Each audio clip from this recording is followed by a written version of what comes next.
House and Sanja Punjab. Uh, for those who are new to this platform, let me tell that Maja House is based in Amritsar. It's a kind of physical as well as online space. And these days, we have been largely working online because of Corona, you can imagine. And this platform has been created by Preeti Gill. And we have been hosting people for discussions, for talks, sometimes for workshops, and also for some kinds of demonstration or exhibitions. I guess we have done reasonably well by hosting some of the most eminent people. That includes names like Shashi Tharoor and P. Sainath and Kaushik Basu also. August is a very special month for all of us, we know, because of independence. And we have therefore lined up programs which are specifically based on minorities in this country. We already had one planned for Muslim communities, which I think was not actually we were able to do because of certain reasons. But then today we have got one about Sikhs. Another one is coming up again about Muslims' contribution. And then, of course, we will be talking about Jews also towards the end of this month. Today's program is special in more than one ways.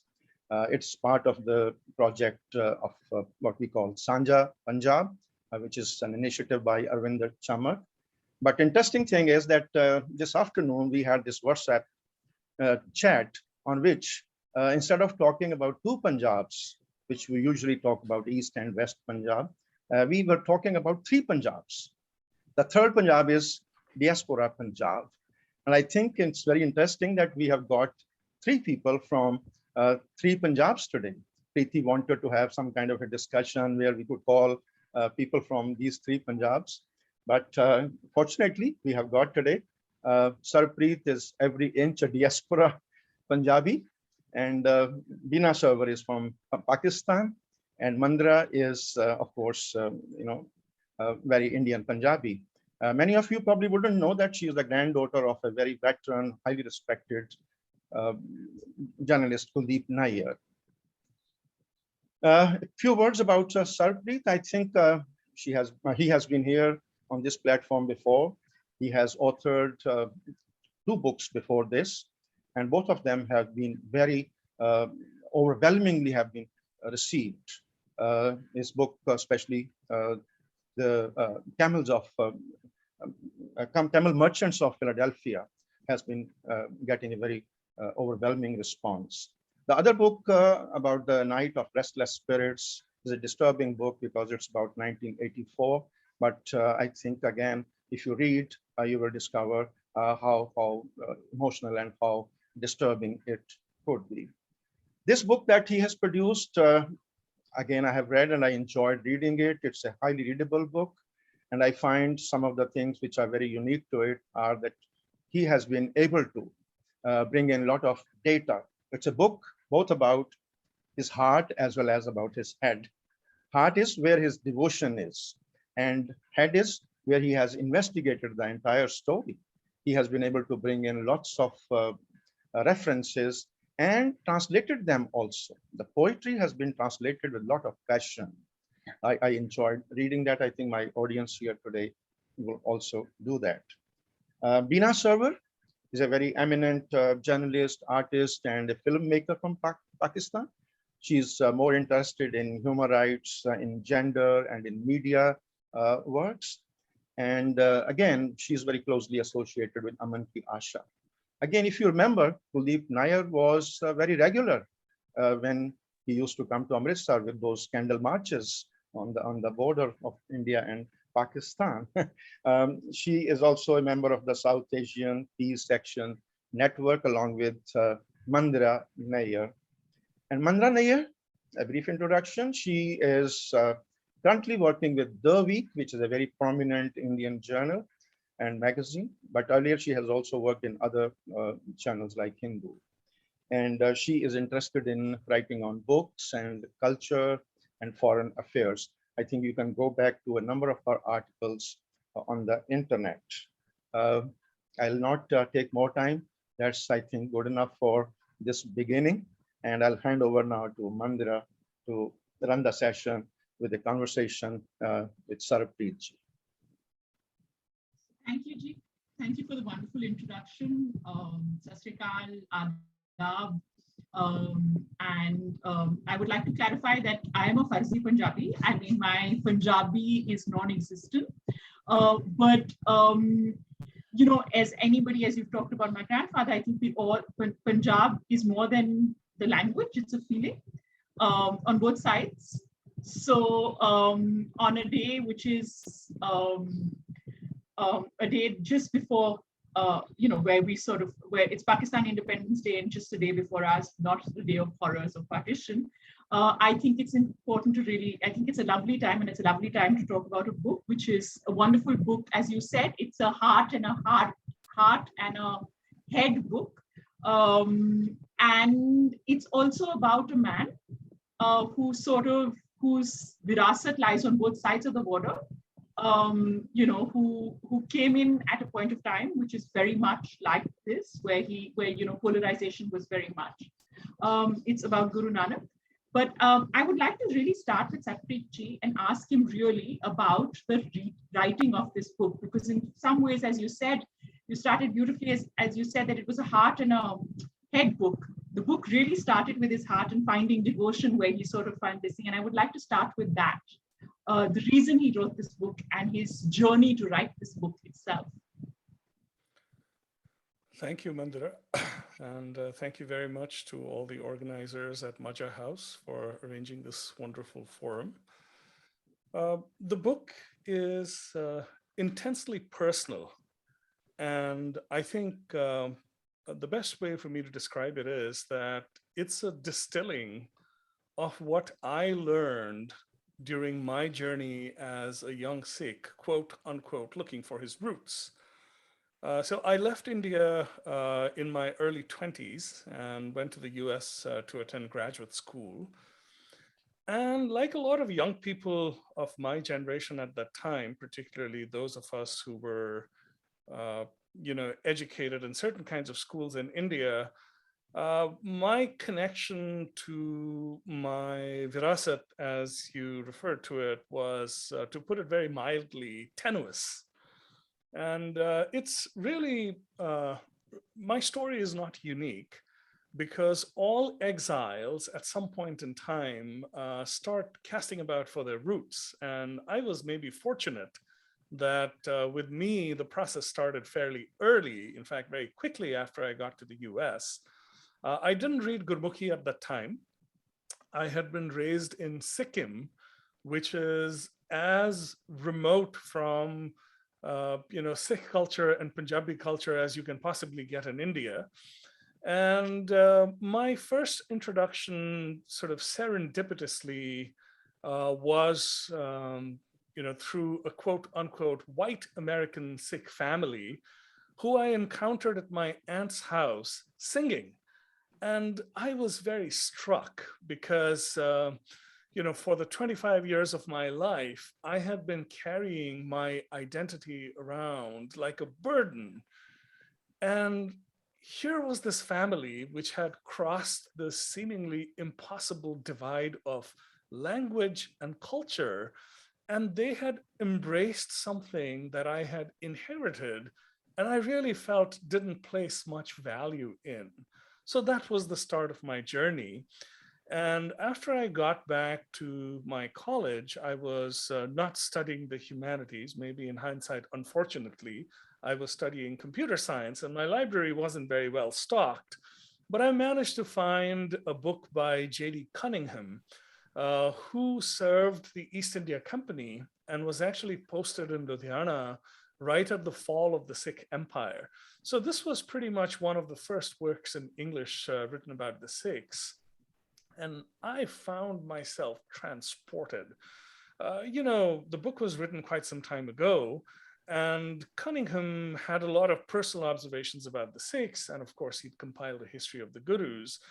And for the first time, I started understanding what had gone into the building of the identity that I had inherited.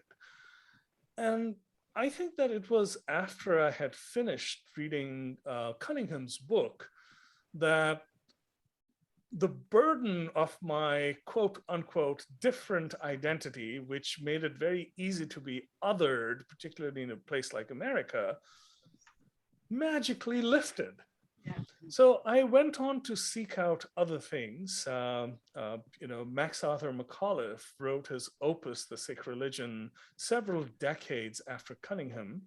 And he was in India in the heyday of the reform movement in Sikhism that is known as the Singh Sabha movement. Yeah.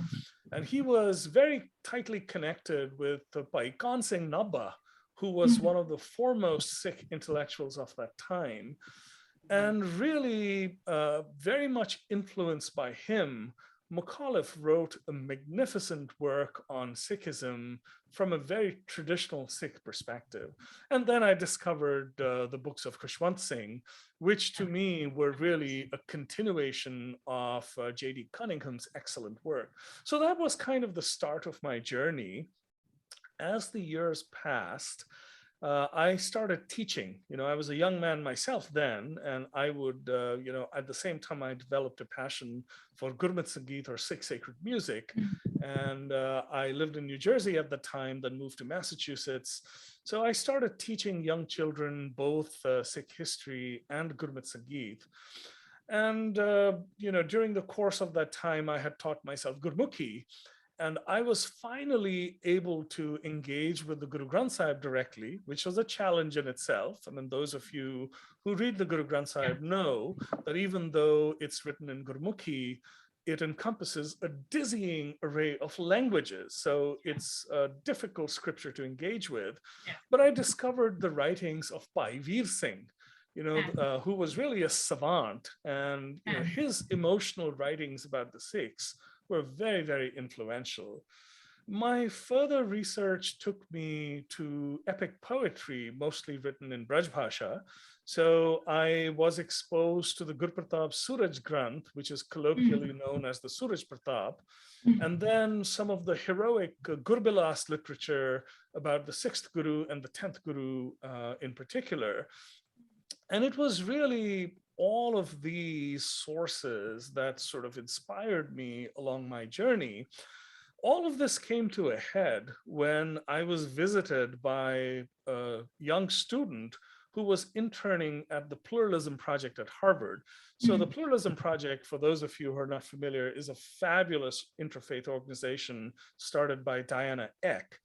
And, this young woman and I were sitting at the Gurdwara, we were chatting, and she said, wouldn't it be nice if there was a podcast about Sikhism? Now, I was a podcast nerd already. I used to listen to a lot of podcasts. And I said, well, Lucy, that sounds like a wonderful idea. And there isn't one. Maybe I should do one. So that was the genesis of the Story of the Sikhs podcast, which Binaji actually helped me launch at Northeastern University several years ago. The podcast became rather successful. It was particularly embraced by young people who had not until then really engaged with the Sikh faith. And then I started getting, all kinds of messages. We love the stories. We love the storytelling. When is this coming out as a book? And now you have it. So that's unfortunately, not very briefly, the journey that got us to this book. But I think it's an important journey. I think it's, you talk about it with great passion, and that's certainly reflected in the book. And now I would like to bring Binaji inside because, as she's helped you, you talked about her helping you with the podcast, but there's nothing that happens between India and Pakistan that sort of, brings the jod really, the glue is Bina. She knows everybody, she knows everything. Her connections are amazing. I mean, I don't think there is anybody who does even the most remote thing on India and Pakistan who she doesn't know, okay, or she hasn't brought on. No, but having said that, I would like to really talk to her about that virasat. When we talk about Sikhism, we talk about at a point of time where we're looking at partition now, which is looming large in the narrative as we are looking at now, independence is sort of, it's intangibly intrinsically tied with partition. And we sort of looking at memory or sort of keeping it alive or whatever. At this point of time, I think it's important to remember that, you cannot have this without the other side. For Sikhs, Guru Nanak was born there. Kartarpur is where he formalized the religion, where, that was his resting place. So, a lot of this, my most vivid memories is of Nankana Sahib, and it's wonderful. So I just wanted to bring in Veena on this and talk about her bit and the legacy that Sikhism has there, and what she feels about it and how it sort of can be a jode too. Thank you, Mandira, for that very kind and OTT, over the top introduction. There are a lot of people who, there's a lot of people working on these issues, and I don't think it's right to say that I know everybody. I don't. But it's great to connect. It's great to connect. But what I wanted to say was, first of all, salam and namaste and adab and sat shri akal and jai bhim to everybody who is here, and good morning from Boston and good evening to you in Pakistan, India, wherever you are. And I am actually really thrilled and honored to be part of this wonderful gathering, and to finally have a talk to, we've been playing phone tag, you and me and Sarbpreet ji, Yes. but it's great to, have us all in the same place. And I want to also I'm also, by the way, my roots are in Allahabad and Pratapgarh in India. So I have got no Punjabi blood in me, but I am an honorary Lahori because I lived for 11 years at Regal Chowk in Lahore in Lakshmi Mansion, the same apartment building that Sadat Hasan Manto lived, and where Manishankar Iyer also, I think, had lived and has done a lovely documentary about that. So I have a Punjabi look. I feel like as an honorary Lahori, I'm also an honorary Punjabi. And more than that, I think it's the sense of humanism that Sarbpreet ji brings through his book that binds us all together. Because, and I love what he said about how he was transported by the books, the material that he read, because you really transport us through your book into these stories you tell in such an engaging and accessible way, interspersed, like Gurpreet ji earlier said, with that beautiful poetry and the translations. And my first brush with Punjabi was as a young journalist when I moved to Lahore in the late 1980s, and I was doing a lot of work with bonded labor. And they didn't speak any Urdu or English, obviously. So that's how I picked up my Punjabi, was on the streets of Lahore with the, and outskirts with the bonded laborers that I was working with or writing about. And I also want to just add, yes, I was there at the Northeastern University launch of the podcast, which was amazing, to see all these young people. And I think it's amazing what Sarbpreet ji has done in terms of engaging the youth. And I loved what Gurpreet ji said about the three Punjabs, the diaspora, because I think that is something really over the last, I think 10, 15 years more so, as the youth, as the young people have grown, become young people who were born abroad in England and in America, wherever. And they don't have the baggage of partition, and neither, by the way, do the youth in India and Pakistan. We have like 30-40% of our young people are under 30 years old, and they don't care about, they do care. It's not that they don't care, but everybody hurts when you talk about the partition and the bloodshed. Everybody, it hurts. But they want to go beyond that. They want to trade and travel and meet and experience each other's food and music and culture. And so that is something, I think, the first time that I met Sarbpreet ji or came across his work was with that wonderful poem, Kultar's Mime, that long poem that he made into a play, which was just the most wonderful. It's an incredible play that has been performed, I think, Sarbpreet ji, in India and Pakistan as well, or not Pakistan? Not in Pakistan, in India a couple of times. It should be performed in Pakistan. It must be performed in Pakistan. It's such a wonderful play. It's in English, and I think it's been done, and it's relevant to peace work everywhere, because again, it's about humanism. It's about, how you, all those universal fights that that we are all engaged in one way or the other when we transcend race, nationalism, and all that. And, to that point, Mandira, to your point, and our virasat, that 14th, 15th August, by the way, 15th August is actually Pakistan's Independence Day. India and Pakistan both were actually, and Pakistan's first, and many of you here who are history buffs know this, that the first few years of Pakistan of existence, August 15th was the date was celebrated, and then they changed it, I think, a few years later, because there are, those bureaucratic things that come out. So, and also Mandira, with 14th, 15th August, Kuldeep ji and Asma Jahangir and so many of our other friends and mentors, Rahman Saab, Ayya Rahman, have been for the last, almost 20 years, I think, going to the Wagah border and meeting and doing these candlelight vigils, a joint celebration of India and Pakistan Independence Days, which I think that we who are outside the country can really do that abroad, which we don't really do so much. We are having one event, but it's end of the month, a joint thing of South Asians.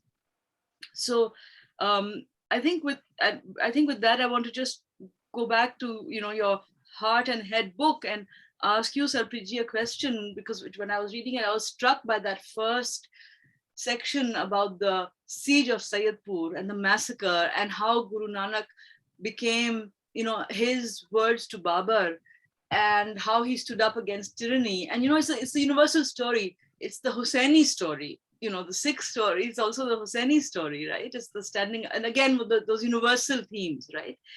And you talk about the Afghan warlords at that time, and what was happening, and what's happening now in Afghanistan, that's breaking all our hearts, and how it affects us. And I just was reading your initial, the first part about the siege of Sayyidpur, and I wanted to ask you about that.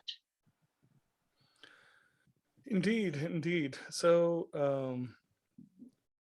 sorry, I went on so long. No, not at all. Thank you for that. The history of everybody who lives in that part of the world is intertwined in so many interesting ways. Since this book covers the period between 1469 and 1708, the Sikh interactions with the Afghans doesn't feature very prominently in it, because a lot of it happened subsequently in the 1700s after the passing of Guru Gobind Singh. Just as an aside, Story of the Sikhs Volume 2, which I am writing right now, is focused on those tumultuous years between 1708 and 1780. And the Afghans, the Sikhs, and the quote unquote Mughals, who were represented not only by the Mughal court, but also by their various allies, such as the Marathas, figure very, very prominently in the narrative. I think the important thing from my perspective is, as you observed, the national boundaries that seem, so permanent these days didn't exist. And, much is made in today's world about Hindu kings and Muslim kings and how they treated their subjects and so on and so forth. Well, we lose sight of the fact that when you go back to these times, it didn't matter whether the kings were Hindus or Muslims.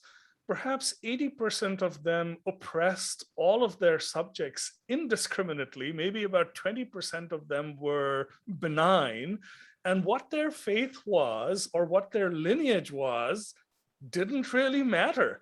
As far as the common people were concerned, they were all overlords from an oppressive class.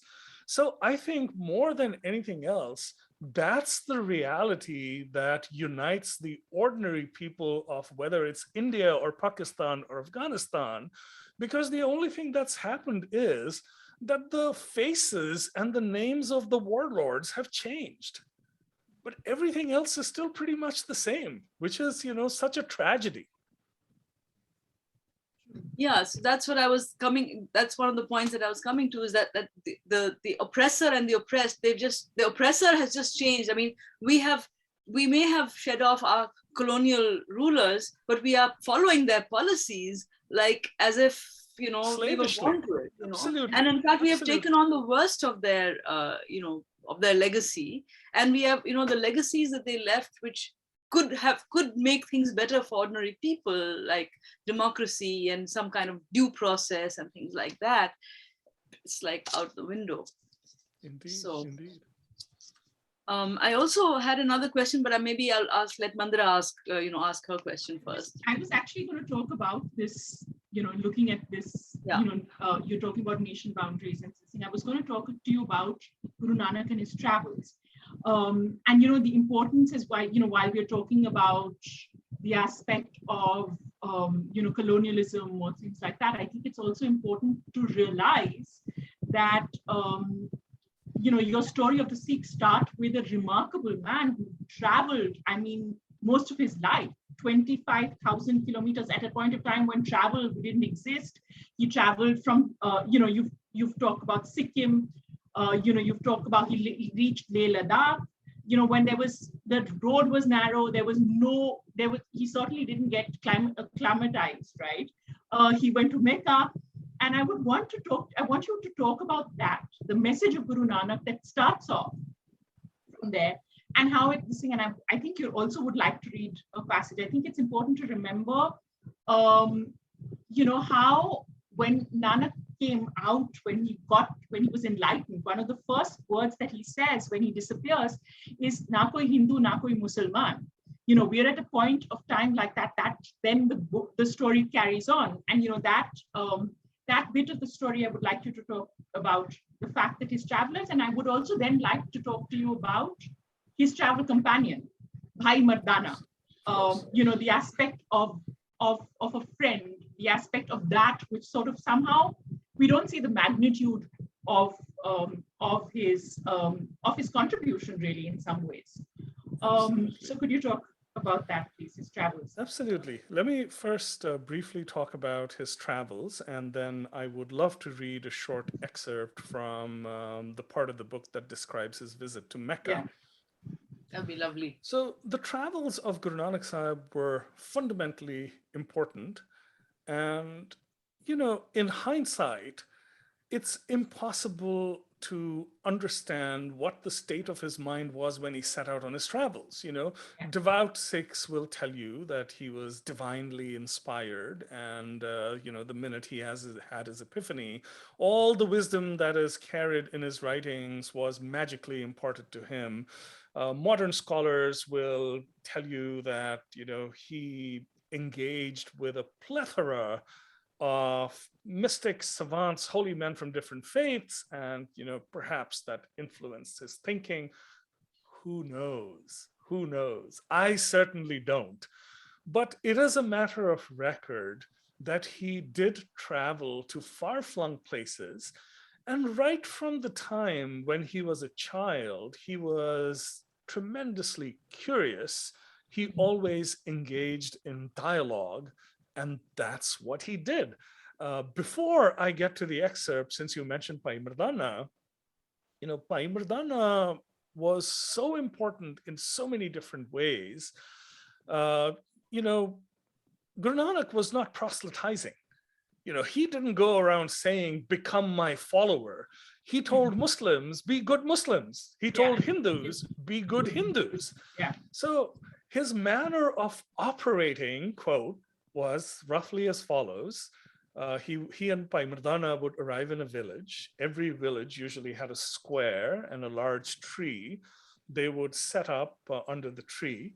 But Guru Nanak's colorful accoutrements would, attract a lot of attention. His garb is described in the book.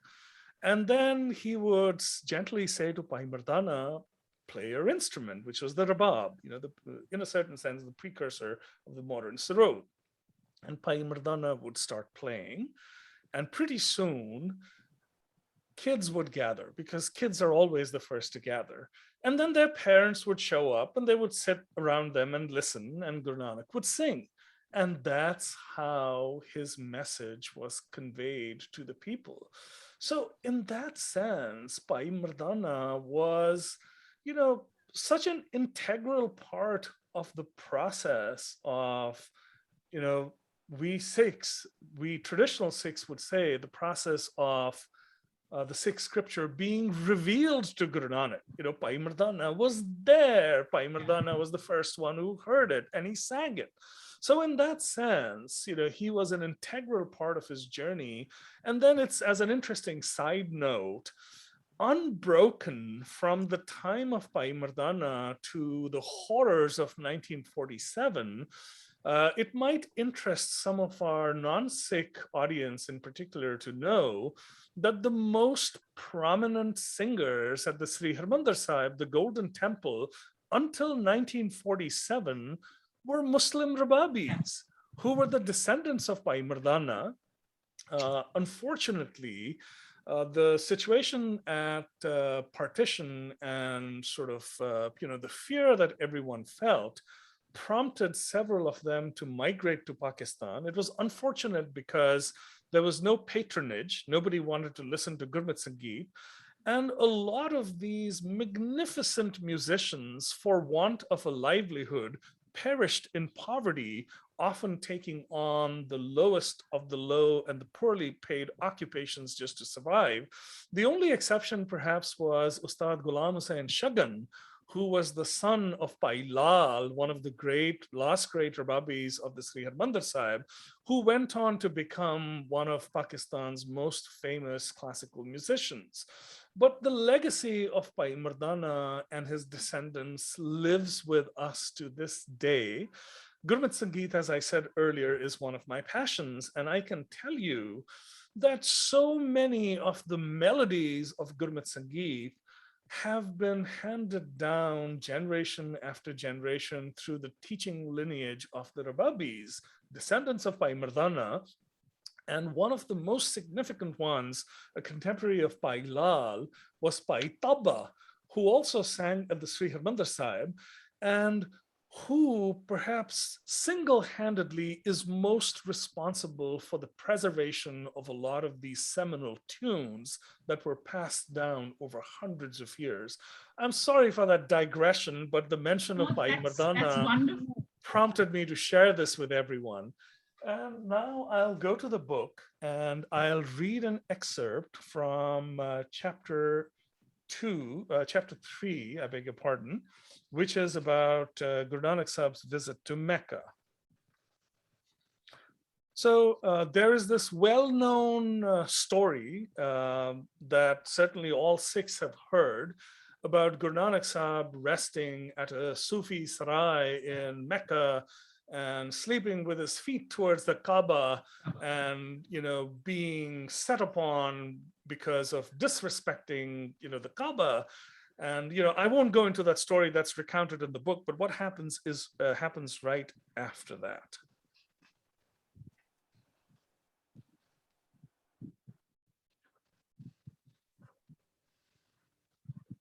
Oh, I beg your pardon.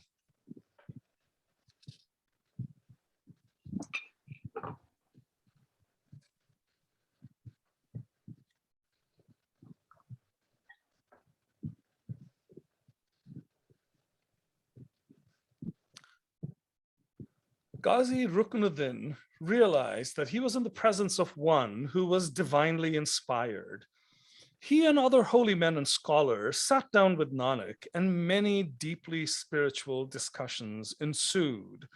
Nanak was also taken to meet with one of the imams of the Grand Mosque. The imam posed a particularly difficult question to Nanak.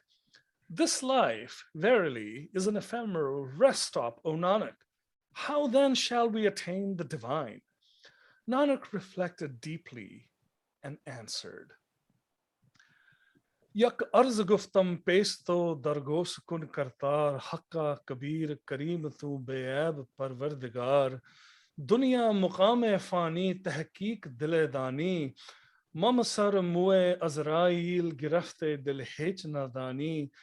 Jan pisar padar biradara kasnes dastangir. Akhir biafatam kas nadarad chu savad takbir. Sab roz gashtam dar hava kardem badi khayal. Gahin neki kar kardam. Mummy achini ehwal, bad bakht hamch bakhil ghafil be nazar be bakh, Nanak bugoed jantra tere chakra pa khak. I have to apologize for my Punjabi pronunciation of Persian, but I will now read the translation. I whisper in your ear, my Lord, I humbly do beseech, forever true, perfect and kind, infinite is your reach. O my heart, know thee this truth, ephemeral the world shall be. Though Azrael has gripped my hair, of death I dare to think I'm free. Nor wife, nor child, nor brother pair, not one will hold my hand. As the final prayer is read, none will beside me stand. Each day and night I live in greed, and evil schemes I make. Abjure each kind and gracious deed. This is my piteous state, ill-fated, slanderous, negligent, of the fear of God bereft. Nanak, your humble servant, Lord, in the lowly dust is left. Nanak had articulated a profound truth that was fundamental to the way of life he would go on to impart to his followers. The hymn is primarily concerned with the impermanence of life, as Nanak reiterates that life is like a way station, subject to the ravages of time. While we know that death is inevitable, we live our lives carelessly, in reckless abandon, as if we were immortal. The bitter truth is that no matter how attached we are to our spouses, our parents, our children, or our siblings, ultimately, we will leave the world alone. None of them will go with us. None of them will be able to stay the hand of the messenger. On the face of it, Nanak's utterance may seem depressing, but that was not his intent at all. He was simply making us aware of the evanescence of life. Lack of this awareness is what makes us ill-fated, slanderous, slothful, shameless, and obdurate, as Nanak, a keen observer of the human condition, describes us. The vision of Azrael, the messenger of death, holding us by our hair, was not meant to frighten. It was to help us put this life in perspective. It was to drive the awareness of human mortality home, which surely had the potential to make us all better human beings. It's wonderful, Sarbpreet ji, and the translation is really, as somebody said in the chat, remarkably lyrical.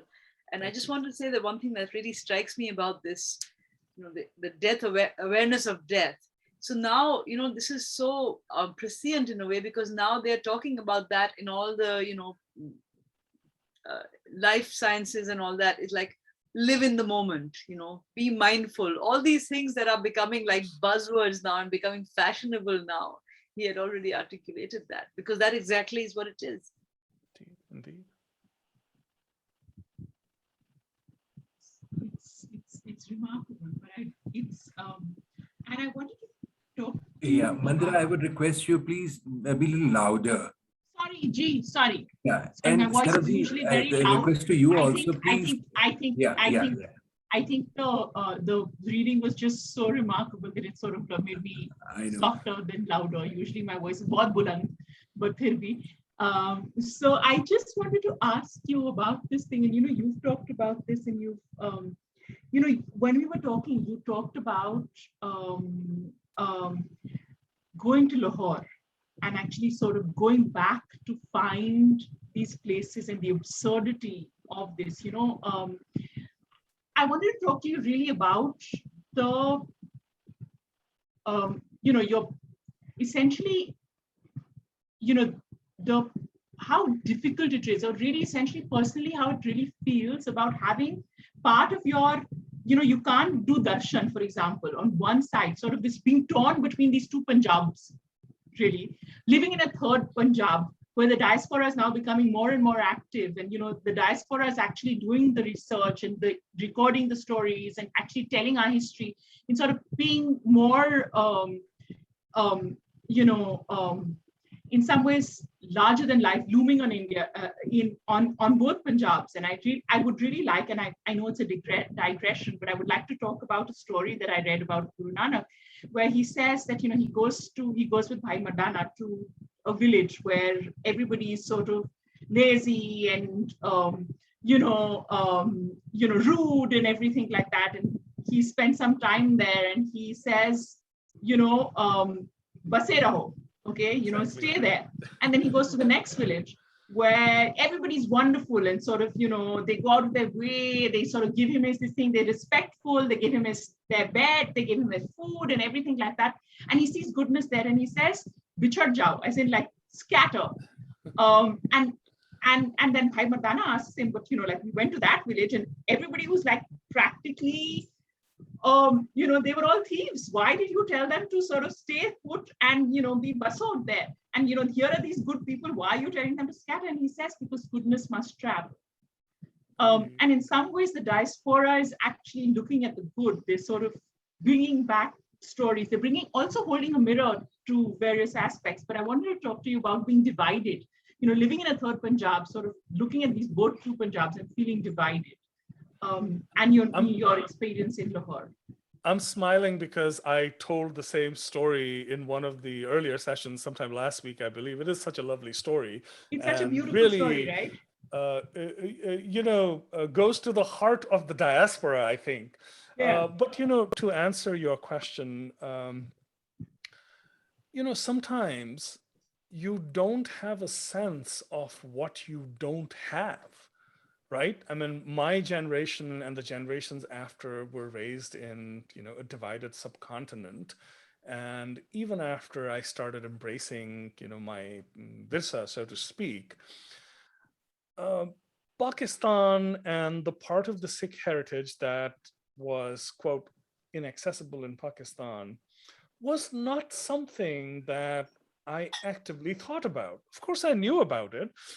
In the Sikh ardas or daily prayer, every day there's a reference to those quote holy sites, Exactly. which the community has been separated from. And I've found myself parroting those lines as well when I do my ardas, without ever really thinking about them. Yeah.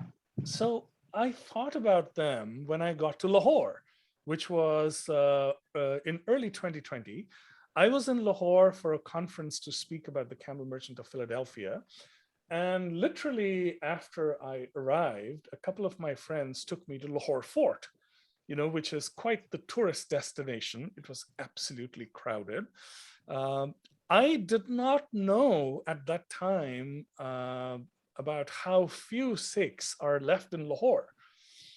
Later on, I found out that there are actually about 10 families in Lahore, Sikh families in Lahore, and none of them are, quote, original inhabitants. All of them are Pashtun, and they had moved there from Afghanistan at some point in time. So a Sikh in Lahore, I didn't know this at that time, was very much a curiosity. So I walk towards Lahore Fort. I see many friendly, curious, first I see many glances and, makes me think a little. Then I realize that the glances are curious and they're friendly. And as I get into Lahore Fort and walk around, I find myself being mobbed like a celebrity. I mean, who am I? I'm just some random guy who showed up to visit Lahore Fort, and old people come up to me, young people come up to me. Uncle ji, ਤੁਸੀਂ ਕਿੱਥੋਂ ਆਏ ਹੈਗੇ ਹੋ? ਤੁਸੀਂ ਪਹਿਲੀ ਵਾਰੀ ਲਾਹੌਰ ਆਏ ਹੋ, ਤੁਹਾਡਾ ਪਿੰਡ ਕਿਹੜਾ ਹੈਗਾ? So much warmth, unimaginable. And I snuck out of the conference one morning to go to Nankana Sahib. A friend of mine who knows my aunt's family, Munir Hushiarpuri, drove me to Nankana Sahib. And, while some of us sometimes can be cynical about window dressing when we hear about the manner in which Sikh shrines are maintained in Pakistan, I can tell you that that's not the feeling that I got when I went to Nankana Sahib. The complex is so beautifully maintained. It's heartwarming to see. You know, the attendants are absolutely wonderful. You know, there was a steady stream of, you know, darshanis who were coming in, and there were a couple of Sikh families, but most of them were quote unquote locals. So I went inside, I visited the Gurdwara. I was tremendously moved. And then I felt that maybe I should sing something there. And I sat down and I asked the Grantiji for permission, and I sat down and I sang. And, you know, the small congregation of visitors, some of them, you know, saw someone was singing, they came and sat down beside me.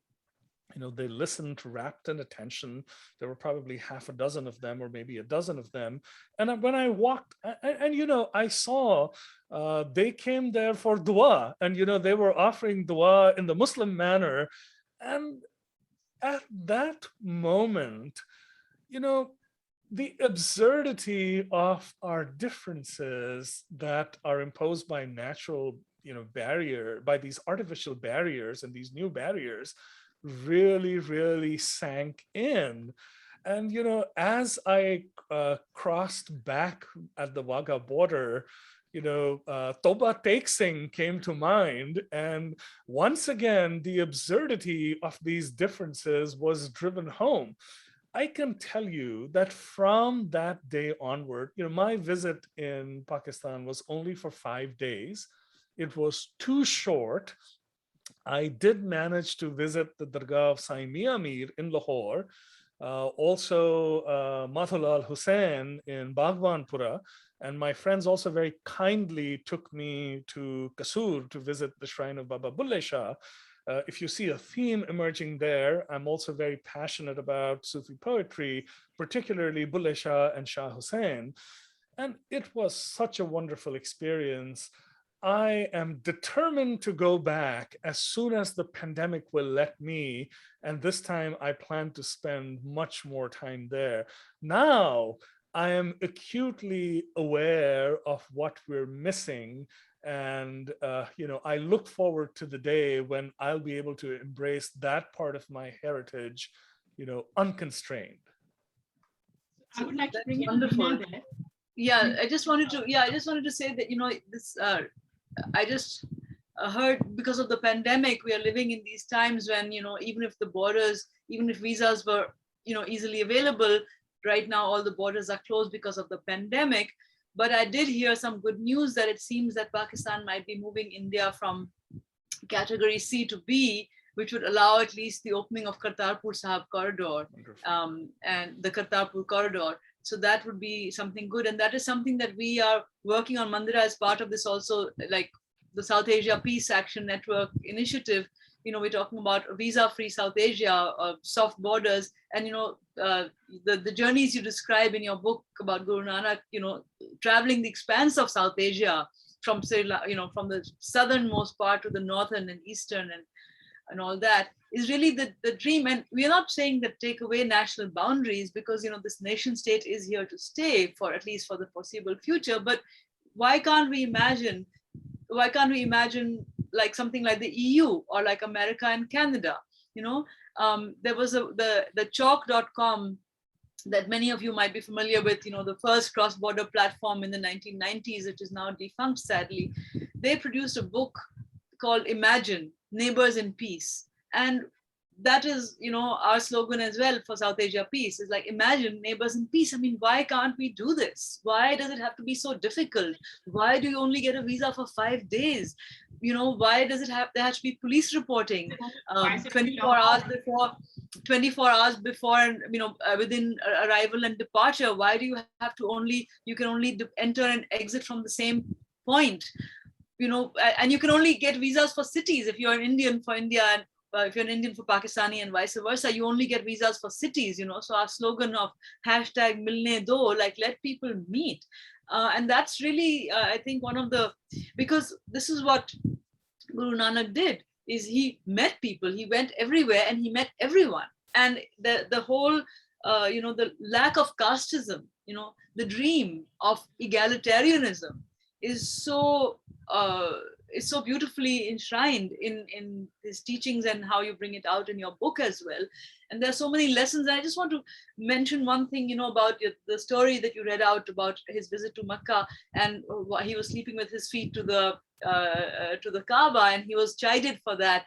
And he said, "Show me where God is not, and I will turn my feet to that side." And that is such a brilliant answer to all these, lakir ke fakir people who say you have to face this direction or that direction to pray. And wherever you do, it's about the niyat, it's about your intent. It's not about these rigid, things that have been inculcated into all these religions. You talk in the book, you talk about how at the time that the siege of Sayyidpur, the massacre at Sayyidpur, at that time, it took place at a time when you said when Hinduism was mired in orthodoxy, ritualism, and superstition. And I think that is something that is happening to a lot of these religions now, is people being mired in orthodoxy and ritualism and superstition, whereas you need to transcend that for the humanism that comes through in the teachings of Guru Nanak and that you bring out so beautifully in your book. Absolutely. And more power to you.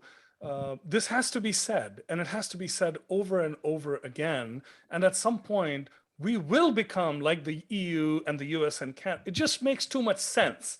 It has to happen. But somebody has to say it, and say it often. I'm putting the SouthAsiaPeace.com is the website, and that's at South Asia Peace Action Network and all the social networks. SAPAN, we call it.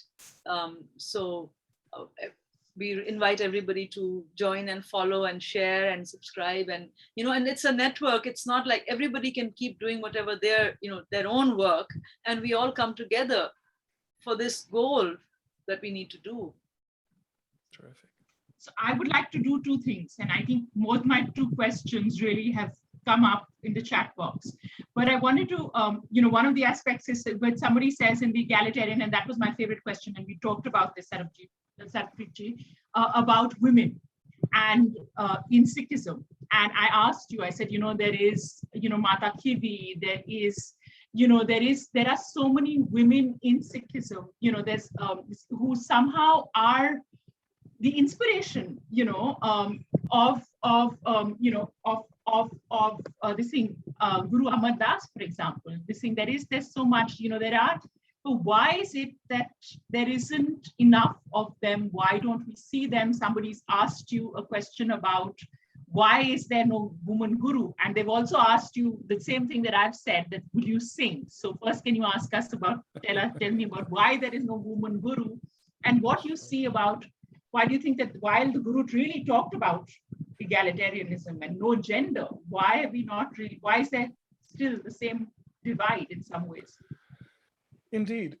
And, there is absolutely no doubt that Guru Nanak and the Gurus who followed him, who were really animated by nothing other than his light and subscribed to all of his principles, were far ahead of their time when it came to gender equality. Not just in terms of what they said, but in terms of what they did. I think it's okay for us Sikhs to take, a couple of seconds to feel good about that, but only a couple of seconds, because, as Mandara observes very correctly, the baggage of patriarchy, which is thousands of years older than the, the existence of Sikhism, we continue to carry. And that is reflected in our institutions, that is reflected in our leadership. I'm always a glass half full kind of person, even though arguably as my beard gets gray, I should become more of a cynic, but I refuse to be. I see lots of wonderful signs in the younger generation in particular. You know, my generation and the older generations, I would say that my generation does a very good job paying, but I don't want to be unkind, but maybe it's more than lip service to gender equality, but I think the generations that follow do an order of magnitude better. You know, somebody asked me the question, why don't you see female Sikh Grunties? Or, Yeah. So for anyone who's not familiar, a Grunti is literally the person who reads the Granth in the Gurdwara, the Ad Granth of the Sri Guru Granth Sahib. Well, it's interesting to know that Guru Nanak freed his followers from the tyranny of intermediaries. There is no notion of ordained clergy in Sikhism. Or Islam. Anyone can be a Grunti. The only requirement to be a Grunti is that you can read the Granth. That's it. That's how simple it is. Yet, you don't see women Grunti. There actually was one at the Manhattan Gurdwara. And, you know, I say this half tongue in cheek because it's interesting that I have to point to one Gurdwara in the diaspora for an example. No, there is in Australia. And there was Australia too, wonderful. Yeah, and in Australia, apparently, when they first started out, they all could, you know, Gurdwaras were like homes, right? So it was essentially the thing. So they read the Granth, they sang. Why are there no women ragis in Harbandar Sahib? So let's talk about that. So, you know, I was talking about the younger generation. Yeah. Two of my daughter's closest friends got married in the past couple of months, not to each other. So 2 different weddings. And my daughter has been singing Gurmat Sangeet since she was 5 or 6 years old. And since they were children, one of her friends had told her that you are going to read the Lama at my wedding. And maybe, you know, it was just talk when they were teenagers, but that's what she did. She read the Lama at both weddings. She performed the wedding. Nobody batted an eyelid. Everyone was, you know, really, really thrilled. And I'm sure she's going to be asked again. But, you know, the broader point is that the younger, not just the younger generation, all of Sikhs are very aware of the requirement for gender equality that the Gurus put in place. The extent to which they live this has varied, but I see great signs from the younger generations. They question why there are no women ragis at the Sri Harbandar Sahib. There is no earthly reason why there shouldn't be, and it will happen. It absolutely will happen. So change is coming. It's unfortunate that a principle that was articulated 500 years ago, 550 years ago, is not implemented perfectly, but the awareness is there and the activism is there as well, which shouldn't be necessary, but unfortunately is. In terms of the second part of your question, why were there no women gurus? A similar question could be asked, why were there no gurus that came from the so-called lower castes? And these questions have been asked. As a practicing Sikh, the only thing that I can say is that these will remain metaphysical mysteries to all of us forever. We cannot go back and look into the minds of the Gurus. The one thing that I can say unequivocally is that the Gurus did not pay just lip service to equality. All of their actions were completely in line with this equality. How the Gurus were chosen, who was deemed to be the recipient of the light, I don't know. And I'll never know. And it's impossible to go back and put ourselves in those times, 300, 400, 500 years ago and guess the answers.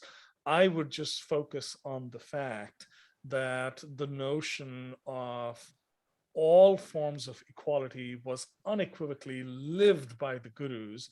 And maybe if the human tradition of human guruship had continued after Guru Gobind Singh, maybe there would have been Gurus who looked very different. Who knows? I'm content to let this one remain a metaphysical mystery. And now, by popular demand, okay, and it's something that that doesn't get reflected as much as how much this was about music, and how much we just don't missing. So you have to say.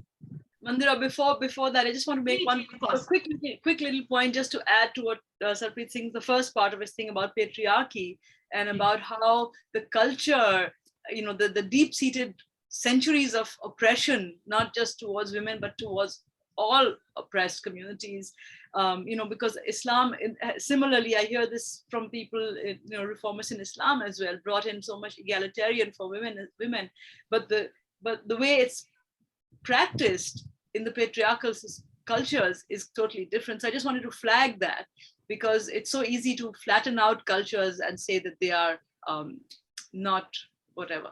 But we are all ears for you, Sarbpreet ji, to okay, so I have to start with a couple of caveats. This is definitely amateur hour at Maja House now, because in the hierarchy of people who sing Gurmat Sangeet, I don't even appear in there. And as I was telling Mandiraji when the question first came up, if my daughter had been here, I would have dragged her into the session and had her sing. But sure, I'll actually be happy to maybe sing a couple of verses of the Shabad that I read during the reading. So bear with me for just a second, please.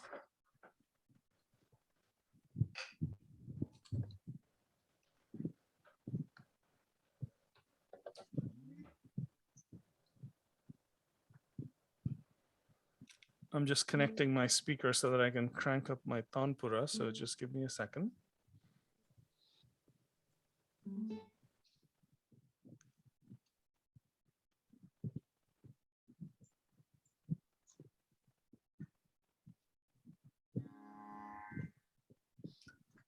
So several of you might be, are aware, and some might not be, that the bulk of the Sikh scripture, the Sri Guru Granth Sahib, is set to different ragas. So the verse that I read in translation is actually the first one that appears under rag Tilang.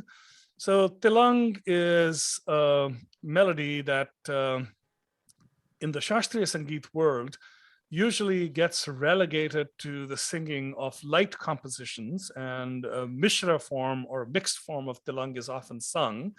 In the Gurmat Sangeet tradition, however, Tilang is sung like any other raga, and you have Drupad compositions and so on and so forth. So these couple of verses that I will offer are set to rag Tilang, which is the rag in which the Bani was composed. Now, just as a sound check, can you hear both my voice and the Tanpura clearly? No? No, we can't hear the Tanpura. You probably need to bring it closer to the mic, because Zoom tends my mic is somewhat directional. Yeah, because Zoom kind of mutes out ambient sound. Is that better? Can you hear it now? Or still not? I can't. But I think it has to do with settings. I think it has to do with settings. I think you have to do something with the... Well, that's fine. We don't want to drag this out. Can hear it a little bit now. Thought I heard something.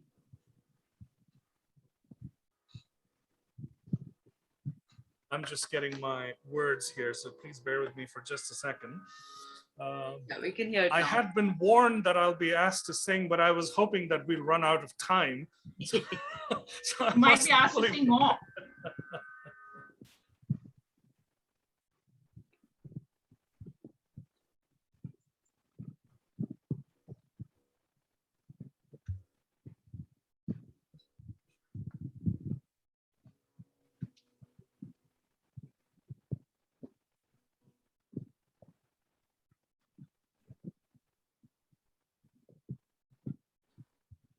Sri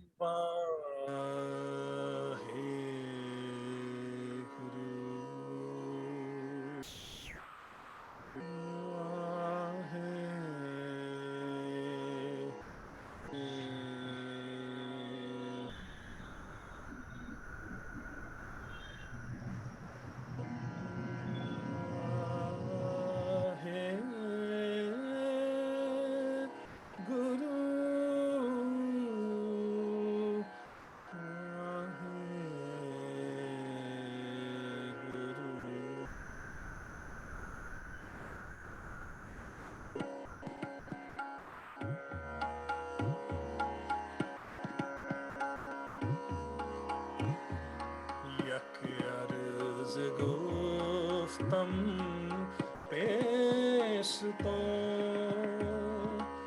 yak arz guftam pesh to dargosh kun kartar hakka kabir kareem tu be'ab parvardgar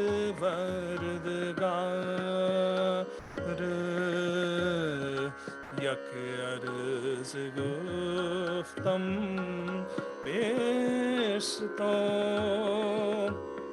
yak arz guftam pesh to दुनिया मुकामे फानी तहकीक दिलदानी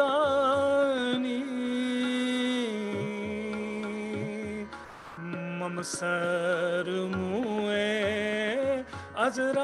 अजराइल ममसर मुए अजराइल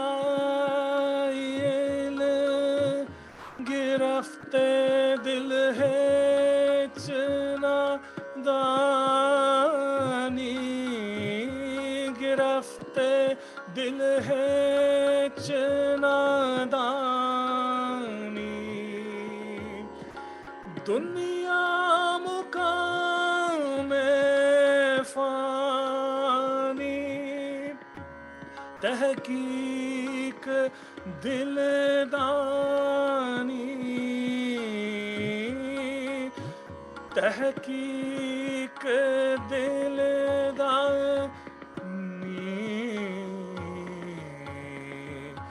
यक अर्ज गुफ्तम पेश तो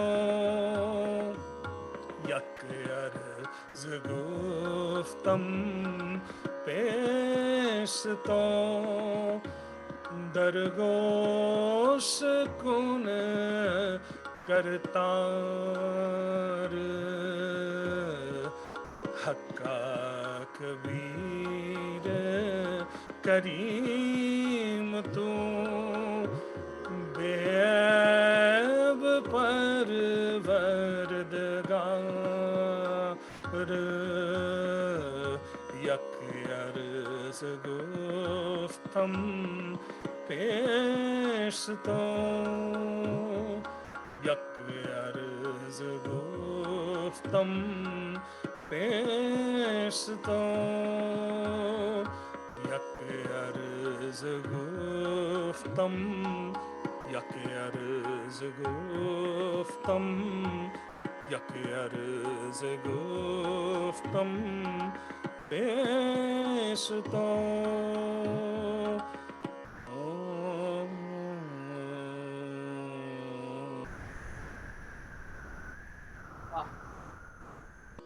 वाह वाह वाह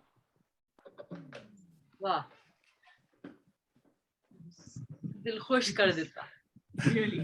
Thank you, that's very kind. Room take away and everything. But thank you so much. I think this is a perfect way to end. perfect way to end. Thank you. Thank you for everything. And I think we'll open out to questions. I think there is already a question. Could you please talk about a little bit of the controversy about the Dasam I Granth? think, Mandira, I think questions people can put on the Facebook page or via the website and stuff, because this is such a beautiful way to end. I don't want, personally, I don't want any more words after this, right? We'll ask our hosts to make the call. Preeti ji, can you Yeah. give us some guidance, please? Good idea. Yeah, I mean, we can have them on Facebook, I guess. In which case, maybe we could hear some more. So, yeah, I mean, why not? That is a lovely way to just end the evening. Okay, so I am very easy to find on social media. So anybody who would like to engage with questions, please get in touch with me. And for the person who asked the question about the Dasam Granth and the quote unquote controversy, please read the chapter on the Dasam Granth. I do address that, at least in my opinion, very, very comprehensively. But this was really such a lovely session. I cannot thank Beenaji and Mandira enough for their observations, the manner in which they conducted it, the questions. It just felt absolutely wonderful. Thank you so much. And thank you so much to Preeti Ji and Maja House. When The Camel Merchant of Philadelphia was released, I remember the marketing folks at Westland telling me, oh, there's this new sanstha in Amritsar called Maja House. They're just starting out. They seem to be pretty interesting. Maybe you should appear at an event there. Well, 2 years later, Maja House has emerged as one of the premier forums in this space, going broadly, across the world of literature and culture. And you have been a godsend, in particular during the pandemic. So thank you so much for your efforts, Preeti Ji, and everybody at Maja House. Please keep it coming. We all want the pandemic to end, but as long as it's here with us, the work that you do is invaluable. So thank you so much. Thank you so very much, sir. It was indeed a very soulful session, and thanks to Beenaji and Mandira. I always feel that you all are my family, and though we live in different spaces, but then we are connected. And it was indeed, Beenaji, the kind of work you are doing for the Punjab, and especially for the Indo-Pak relations, it's indeed commendable. I, along with Asma Jahangir Sahiba and Deep Saida Sahiba and a couple of more friends with Safma, it's been a journey of almost 20 years that I was doing it. Had an opportunity to be with your grandfather, Kuldeep Ji also, Nayyar Sahib also. And incidentally, Pailal Ji, we had a very good relation when he was there. And yes, it's an irony that we don't have the female Ragis as till now, though the premier institution, the Shromani Gurdwara Prabandhak Committee, can be managed by a female, but then the Grunties and the Ragis, we are still missing. And I don't have words. I would just extend my feelings of gratitude and thanks to all of you, and especially this Maja House, for bringing such beautiful souls. And friends, tomorrow we have a session. The talk would be by Saida Hamid Sahiba, Sarhad Ki Bandish Guftagu Kha Khwab. It's basically on the freedom, and it'll be followed by the poetry readings and singing by Inakshi, Gurpratap, Mamta, Sarabjot Behel, Shruti Mala, and Rene. And please join us tomorrow. The timings are 5:30. As it was today, it was 6:30. Tomorrow it's 5:30. So please log in by 5:20. And extending once again my heartiest invitation to all of you to please come and visit Amritsar and be with us. Be the guests of Maja House. Be the part of Maja House always. And indeed, thank you so very much from the core of my heart, from all of us from the Maja House. Thank you so very much for sparing your valuable time. And of course, this Tilang recitation is going to stay with us in this session for the years and years and years to come. Thank you so very much. Thank you. Thank you. Thank you very much. And as somebody from the publishing industry, I do think I would recommend this book. Please go out and order right away. It's really something worth having in your library. Thank you very much, Sarbpreet, for being here today. And I think you really ended on such a wonderful note. And I'm glad Beena suggested we shouldn't go into questions and any more words. Thank you. Thank you. Thank you, all of you.